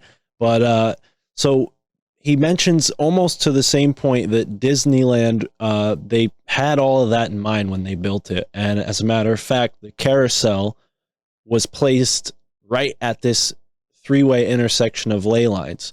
So in theory, that would have caused this spinning force to possibly take those energy fields that are crossing each other and take that energy in and make it, make it, flow through the park in this really interesting esoteric way that possibly contributed to its reputation as the happiest place on earth. Again, people should read his book, because I'm not going to take too much from it, but he does also mention Joseph Farrell's work, and Joseph talks about the pyramid being like this scalar weapon that was used to basically throw off the energy of the planet somehow, to your point, maybe even to create this control matrix on the planet. I've heard, at least more recently, those have been the more interesting theories that I've heard about the pyramids. I've heard all the ancient alien stuff, how it's aligned and how it's this special and that, but I really I never really bought the idea that aliens like built it for us just for like our own good, like, yeah. if they did build it, it wasn't for our own good, and otherwise humans built it, and that would also probably not be for good reasons either. Right. I mean, have you seen the pictures that show how some of these pyramid layouts look like computer chips, and then other Right. people will show how even society or just cities, they look like computer chips from a bird's eye view. And that's kind of where I was going with this. Is I'm pretty sure if you look into Michael Tessarian's work, he talks about how John Dee was actually given the information by fallen angels that someday in the future, in order to create like the perfect Stargate and escape Earth and transcend and all this stuff about becoming God, that they would have to create cities built of silica so that they could produce the right amount of energy to open up this rip in space time or whatever. But that goes back to my point: is why does this beautiful green Mother Earth look like she has all these computer chips on top of her brain? It's like a cybernetic implant on a mass scale. Wow. Yeah. Yeah, and you see, ever since the Industrial Revolution, this is like slow tainting almost of the planet. You see oil slicks and trash, and all these things, and you just go out in places that are still pristine and you feel a visceral difference. I know you mentioned that you recently took like a nice trip around the states and almost visited every state save for like a handful. I'm sure you felt a difference in a place like Utah compared to a place like, I don't know, California, where, there's a lot more people, a lot more things going on. Utah, or like even Wyoming. I don't know if you made it out to Wyoming, but they have the lowest population in the United States. I wonder if the like energy quotient, right? The shared energy from the field, you get more of it since there's less people, dipping in for it. Yeah, no, I drove through Wyoming. I loved Wyoming. I loved Colorado. Denver felt weird, but like the outskirts of Colorado felt really good. Um, Utah, honestly, I mean, it was barren, but it was just creepy. Like it was just, I love the desert, but also it's just kind of creepy. I don't know. I just felt weird in Utah. Like the desert kind of like feels alive in a way. But definitely a different energy every single place you go. I mean, Nebraska, just like super calm, but flat and boring. But yeah, places like LA, it's just super dense. And like, I felt I stayed there for a couple days and like towards the end, I left because I felt sick. Interesting. Do you think it was like an actual, because I have a similar feeling when I go to New York City. I'm only like an hour and 20, 30 minutes away. And I've gone there throughout my life. And I always get this feeling like of a off my shoulders when I'm like not like anything mental, like a physical feeling of like, oh, I got to shrug this off as you're coming home. Yeah. No, I went to New York too, and I felt the same way there that I did in LA. Wow. Very interesting. Except, New York's a little darker and dirtier. I mean, LA is at least kind of pretty, except for all the the super crowded tent cities. But I think you know what I mean. The weather's nicer, I guess. Yeah, well, that's for sure. You don't have to tell me. We get all the same weather New York does, and maybe worse. But yeah, it's definitely a place where you quite literally feel, I don't know, it feels like an alien environment. To your point about the computer chips on Mother Earth or Gaia's brain, I mean, I don't know how familiar you are with Michael Wan's work, but that's been a huge inspiration for me and a lot of the folks that really take interest in this show, or at least communicate with me, is like, hey man, your work and Michael Wan's work is like opening up all these synchronicities in my life. And I'm sure you hear the same thing, you know, with as many interviews as you've done. People hit you up and say, whoa, like ever since I heard you talk about this stuff, I've started to recognize it in my life. Do you think that you know, you're still going to follow this synchronistic trail in like a Sherlock Holmes kind of way, or are you sort of getting like out of that cycle? You know, you talked about maybe like being more comfortable in that NPC goings on, you know, keeping up with the Joneses, even though you're not a Jones, you know. No, I mean, I think it's just in my heart and soul to do it. I think I'll always waver back and forth, to be honest. Like right now is just a resting period. I think like as soon as springtime hits, I'll be on another adventure, but I'm going to rest for the rest of winter because that's what it's meant for. I agree with that. I agree with that 100%. Yeah, I think you know, people want to know what advice you can give to somebody who's also, you know, considering themselves like on the trail of synchronicities. Yeah, I guess just pray about it, meditate on it, use discernment.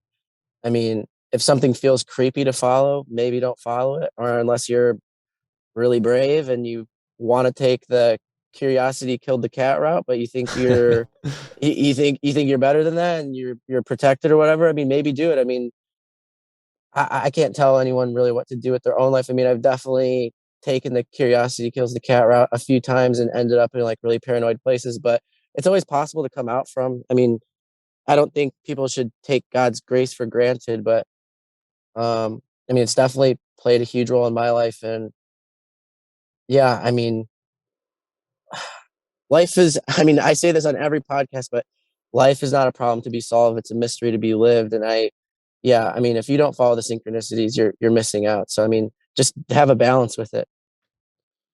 Thank you. Wise words, man. I know you're in your car, so I don't want to keep you too long. I've done interviews in my car, and I know you've been driving a lot, so you're probably not most comfortable in your car. But we have some questions from the Telegram folks who are listening. That's totally fine, man. I love my car. This has been like a home. Yeah, right on. Cool. I definitely want to get to the Telegram. Shout out to Slick Dissident. He's thrown so many questions in here that I'm just like, I'm a little baffled, but either way, there was one or two that I wanted to bring up because they're interesting. Folks listening, please join the Telegram. The link is in the description. So He wants to know if the fall of Saturn, and this brings to mind something that I wanted to ask you too.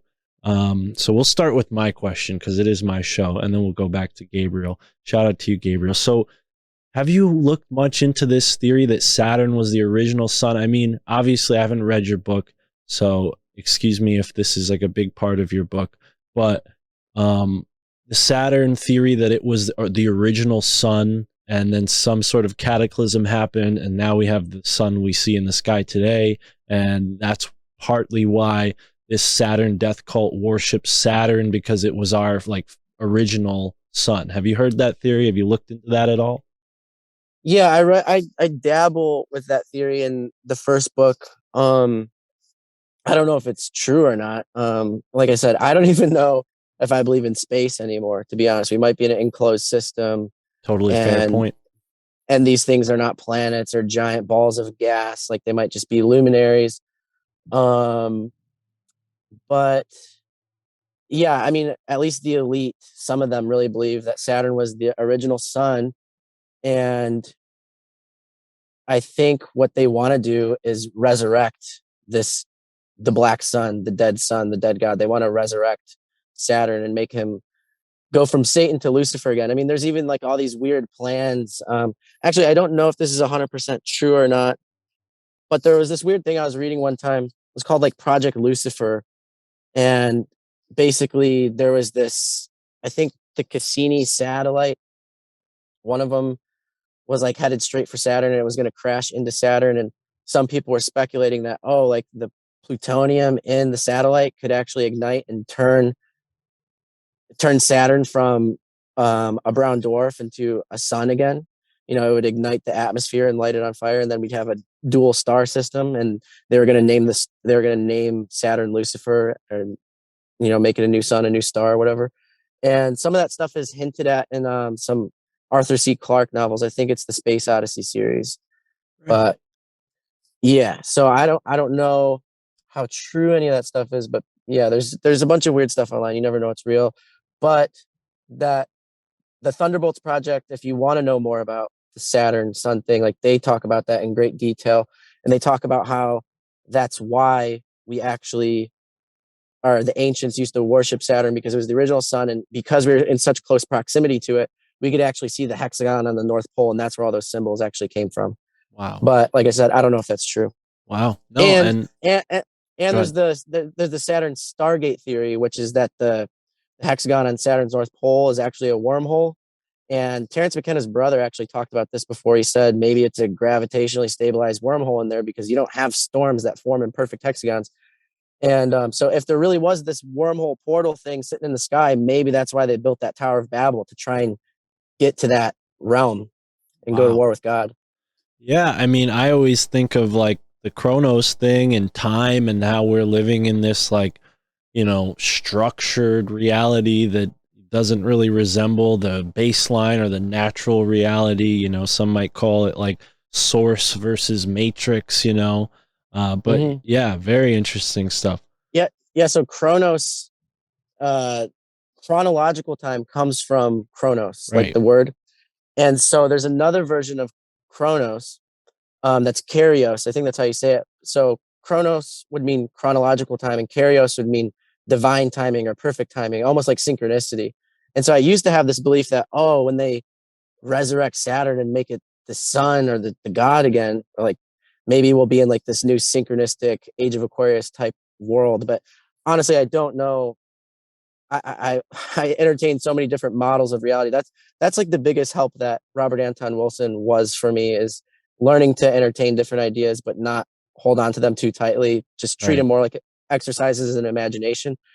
Right. But that's why the podcast is called My Family Thinks I'm Crazy, not My Family Thinks I'm a Know-It-All, because I could be a little bit of both. But here on the show, we don't make any conclusions. We don't jump to any conclusions. And this has been so far a beautiful discussion on many different threads that people can follow and make their own conclusions. I think that's really what this show's purpose is, as well as a lot of the shows that have inspired me initially to even do this. So thank you for pointing that out. I definitely I would hate for someone to write the show off thinking that we were endorsing one conclusion or another. I mean, to your point about space not possibly being what they say it is, I agree. I'm not sold that we went to the moon, at all. But that doesn't mean that I think the Earth is flat. And I've had flat earthers on the show. I'm open to the idea. But again, because it's so charged, I'm like kind of avoiding it because it's like, people are just going to hate me for being honest about something. I'm not going to get into it if it's just going to, upset people. So that's kind of the point. Well, if we're going to talk about flat Earth, we got to have that same mindset of like, okay, let's not draw any conclusions and just hear everybody out. Right. And it seems like when I've done that, I haven't had the most receptive ears. But I don't want to make any judgments. Maybe we'll have a flat earther on. David Weiss, I can definitely get him on. But either way, that's total different tangent. Now I'm kind of thinking we should have gone to the Telegram questions instead of the flat earth tangent. But either way, thank you, live audience, for the questions. Headhunters, does that bring anything to mind? Gabe wants to know if you've seen any sort of like headhunter symbolism with this Saturn cult, because there are many different cultures across the globe that have this kind of fascination with decapitation, whether it's through like an inquisition type thing where they're chopping people's heads off for being a witch, or chopping people's heads off for being the wrong political group, or just straight up tribal. What are your thoughts on headhunters? Have you come across any of that? No, and I'm not really familiar. I don't understand the question, honestly. Like, have I ever come across a headhunter, or do I just No, he's asking headhunters? He's asking if the fall of Saturn being expressed in these cults of headhunters. Gabe throws a lot of information out there, and I'm not really sure the context either. So maybe we'll just put you guys in touch, and he can ask you. He's been a guest on the show, so he's definitely got some interesting info. But let me go to the next question. I wouldn't mind that at all if you had him contact me. But the only thing I could say about like the fall of Saturn and different fucked up practices would be child sacrifice, because Chronos, when he learned that he was going to fall as king, he was king of the gods at one point or something like that. And when he heard this prophecy that he was no longer going to be the king and one of his sons would usurp his throne, he started eating all of his children to avoid the prophecy. Right. So that's kind of related, but I think that's where the child sacrifice and Satanism, where that symbology comes from. I don't know if that helps, but and you see that a lot. I mean, some people don't really take that seriously. Other people take it very seriously. I mean, I definitely think that it's possible. I've looked into Aleister Crowley, and he makes allusions to it. He writes some pretty graphic stuff, but as far as like, actually committing a crime, there's no proof or record of it, and the man's dead. So you can't really just go and like say, oh yeah, he was an occultist, so he committed child sacrifice. I'm not in that camp, so I'm glad you said that. But I definitely think that, that story is old and probably has inspired a lot of really fucked up shit. We can't discount that. So yeah, it's just, it goes back to the advice you gave about discernment. And that's kind of the tough place we're in when we choose to talk about these kind of things, is like, the audience, they could comment and say whatever they want, and it doesn't go back to them. But I'm recording this, you're participating in this, we're going to put this out.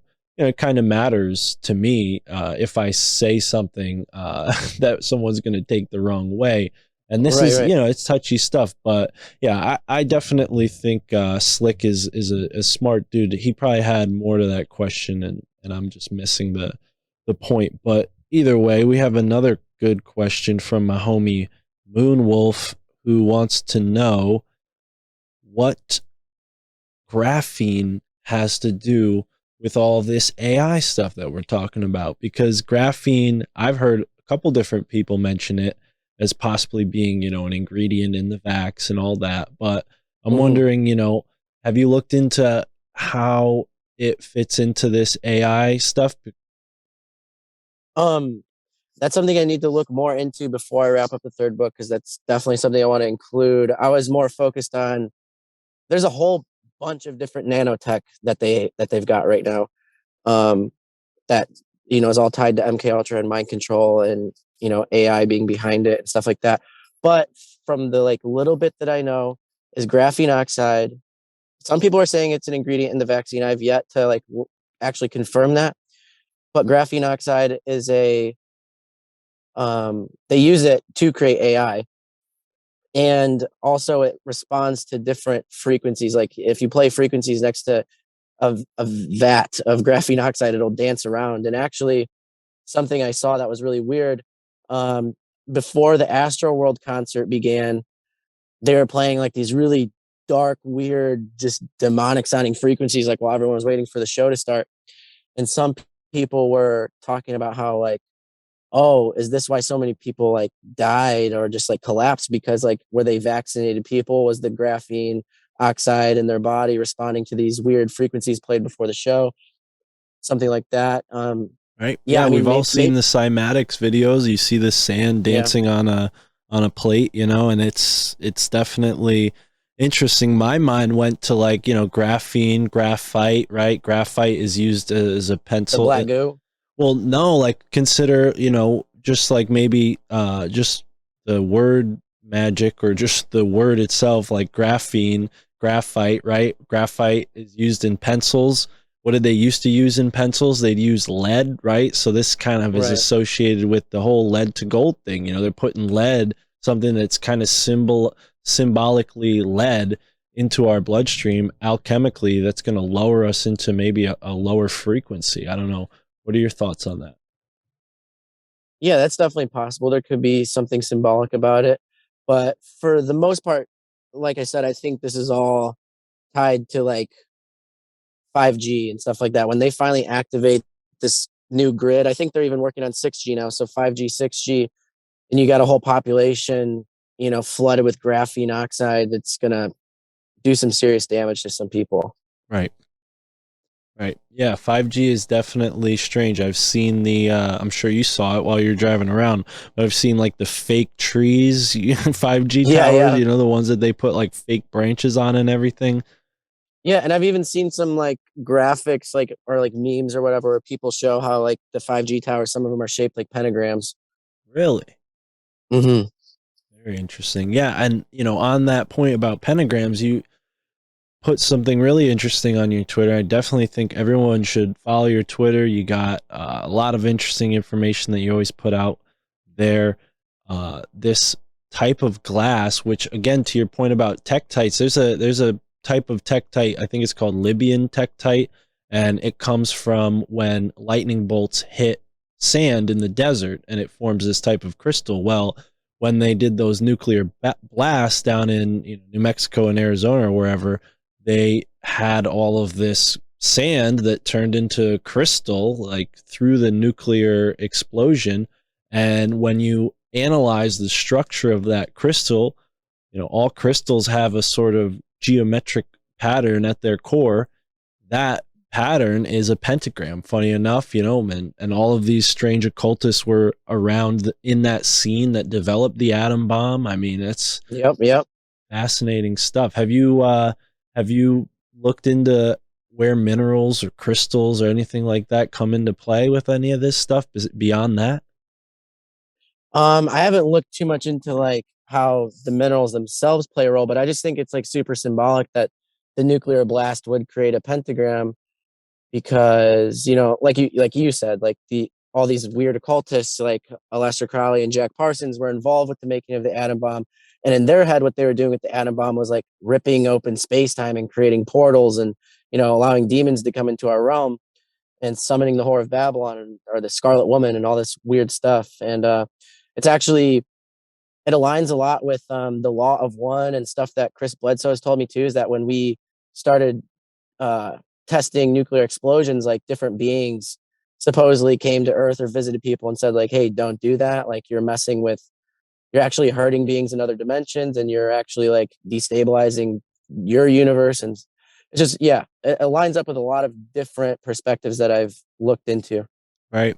Right. And it is hard to like tell, because to me, when I see a lot of the stuff that came out of that era, it is like, you have to question, was it propagandized, right? Because we have this whole 60s movement, and that the aliens seem to be in that milieu somehow too. So it is interesting that that is one of the pervasive messages in the alien movement, like no nuclear weapons. You see that over and over again. And you even have these strange clips you can find online of like a UFO, disarming the warhead of a missile before it launches at some, test facility. And I'm sure people have Right. seen that.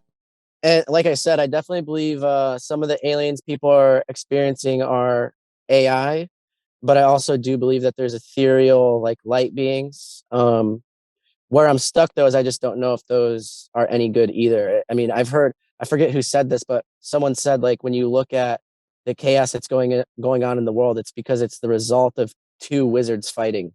And I'm wondering if there's like a Luciferian side and a satanic side. Like the satanic side is all artificial and using technology and scientists and stuff like that, and the Vatican and the priesthood are on the side of these like light beings and stuff like that.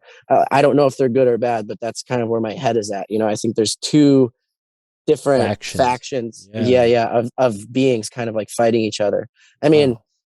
and if they're all bad, it would kind of make sense that there's some infighting going on, because they're all selfish and they are all out for themselves. And like, in the Bible, it says a house divided against itself cannot stand. So it makes sense that these secret societies and stuff all hate each other.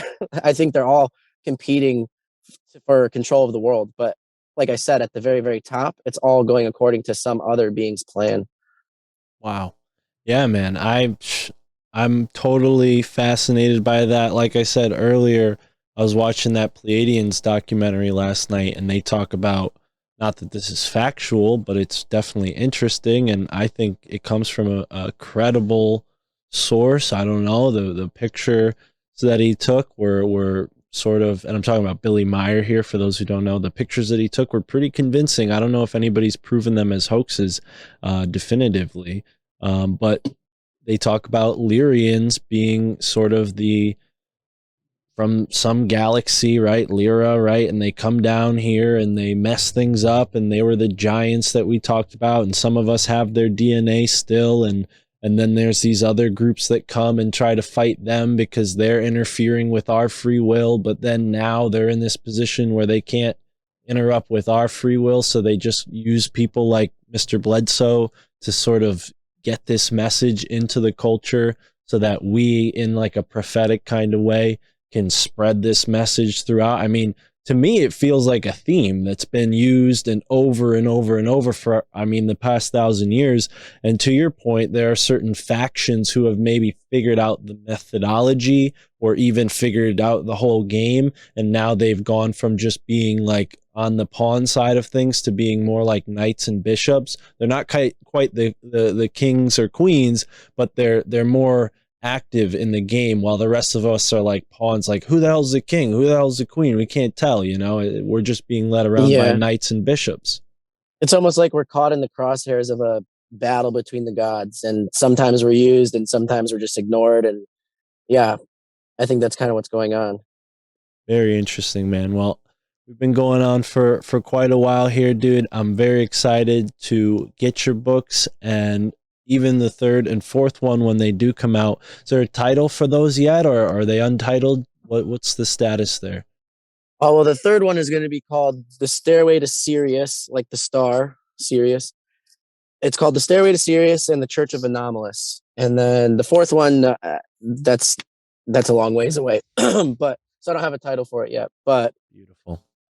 Well, I love it. Sounds awesome, man. I'm excited to read it, and I hope the listeners show you some love on Instagram and Twitter. That is the place where they can get the book. They can reach out to you. Like you said, it is limited edition. There are only so many copies, so show Nick some love and show your family members some love. I mean, Nick's work is really fascinating. Maybe there's a family member that you have that you can, buy his book for Christmas or whatever holiday you're celebrating this this month, and wake them up. I don't know, it could be that gentle seed that they needed in their etheric mental garden to open up their eyes to this whole new beautiful world that you and I are enjoying the fruits of. So, Nick, thank you again for not just this conversation, but our multiple conversations. I enjoy speaking with you every time we have a chance to talk, and I hope this is the first of many.